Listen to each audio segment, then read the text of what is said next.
Hello everyone, welcome to the channel. Today we are going to talk about one of the most tense and fascinating confrontations of our time. The growing clash between Russia and NATO, and how it is playing out in the skies of Europe. Specifically, we'll focus on the competition between drones, the new kings of modern warfare, and the traditional yet still powerful MiG fighter jets of Russia. This is not just a story about weapons. It is about technology, strategy, and the future of global security. By the end of this video, you will understand why drones and MiGs have become symbols of a much bigger struggle that could shape the future of Europe for decades to come. When Russia launched its invasion of Ukraine in February 2022, the entire security landscape of Europe changed overnight.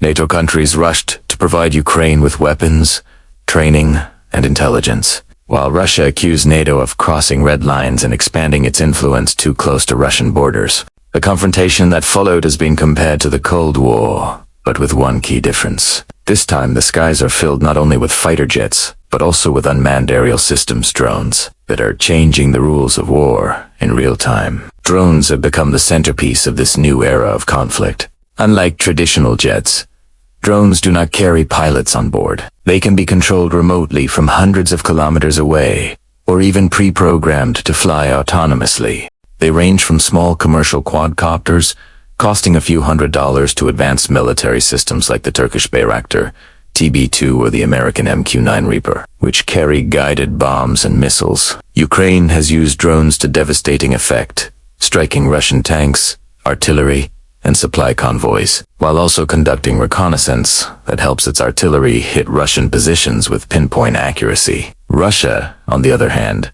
has deployed Iranian-made Su-136 kamikaze drones to target Ukrainian infrastructure, power plants, and cities. These drones fly low, in swarms, and are cheap enough to use in large numbers. The result is a constant aerial chess match, with both sides trying to outsmart each other through innovation and adaptation. But while drones dominate the headlines, Russia's MiG fighters remain a key part of the confrontation. The MiG-29 Fulcrum, first introduced in the 1980s, is a highly maneuverable fighter designed for dogfighting. It is fast, agile, and still respected by NATO pilots who have trained against it. The MiG-31 Foxhound, meanwhile, is a long-range interceptor capable of flying at nearly Mach 3 and carrying missiles that can strike targets more than 200 kilometers away. These jets were originally built to defend Soviet airspace against American bombers and cruise missiles. But today they find themselves in a very different role, chasing drones, shadowing NATO reconnaissance flights, and asserting Russia's presence in contested skies. This creates an unusual picture. On one side, we have drones, small, cheap, expendable, and increasingly autonomous. On the other side, we have MiGs, large, expensive, crewed by highly trained pilots, and designed for a different kind of war. Tensions have already spilled over into dangerous incidents. In March 2023, a US MiG-29 Reaper drone crashed into the Black Sea after an encounter with Russian fighter jets. The United States accused Russia of reckless and aggressive flying, while Russia denied responsibility and claimed the drone had entered an area near Crimea that it considered off. This was not the first close call, and it will not be the last. NATO jets frequently intercept Russian bombers and MiGs flying near European airspace, while Russian fighters often shadow or harass NATO reconnaissance drones operating over the Black Sea and the Baltic. Each time, the risk of miscalculation is high. A single collision, a warning shot gone wrong, or an accidental shootdown could trigger a dangerous spiral of escalation. The role of drones on the Ukrainian battlefield illustrates just how disruptive this technology has become. Small quadcopters are used by frontline troops to locate enemy positions, direct artillery, and even drop hand grenades with surprising accuracy. Mid-sized drones, like the Bayraktar TB2, have destroyed Russian armored columns, becoming a symbol of Ukraine's resistance. Long-range kamikaze drones have struck air bases deep inside Russia, embarrassing the Russian military and forcing it to strengthen its defenses far from the front lines.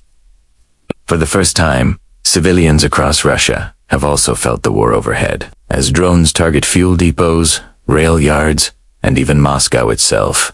The psychological effect of these cheap but persistent machines is enormous. At the same time, Russia's MiGs and other jets have been used for air defense and intimidation. The MiG-31, armed with the hypersonic Kinzhal missile, has been presented as a wonder weapon by Moscow, capable of striking targets across Europe at incredible speeds. The MiG-29, used not only by Russia but also by several NATO members who inherited them from the Soviet era, has been adapted to fire modern missiles and remains a capable fighter in certain roles. Yet these jets are increasingly challenged by the new realities of drone warfare. Radar systems designed to detect large, fast aircraft often struggle to pick up small drones flying low and slow. Missiles fired at drones can cost more than the drones themselves, and the sheer number of drones being deployed makes it impossible for jets alone to stop them all. Looking ahead, the confrontation between drones and MiGs will only intensify. NATO is investing heavily in drone technology, including swarm systems where dozens of small drones coordinate with each other to overwhelm defenses. Artificial intelligence is being integrated into drones, allowing them to navigate, target, and strike with less human input. Ukraine has already experimented with drone boats at sea, hinting at a future where unmanned systems dominate multiple domains of warfare. Russia, for its part, is working on its own drone programs and upgrading its MiGs with better radar and missiles. The introduction of Russia's Su-57 stealth fighter and NATO's deployment of F-35 stealth jets in Eastern Europe add another layer of complexity to the aerial standoff. The skies over Europe are rapidly becoming a laboratory for 21st century conflict. For Europe itself, this confrontation has profound implications. NATO has reinforced its eastern flank, stationing troops, aircraft, and missile defenses in Poland, Romania, and the Baltic states. Russian jets frequently probe the airspace around these countries, testing NATO's response times. Drones have blurred the lines between direct and indirect involvement. When a NATO-supplied drone is used to strike a Russian target, Moscow views it as NATO aggression, even if no NATO soldier is directly involved.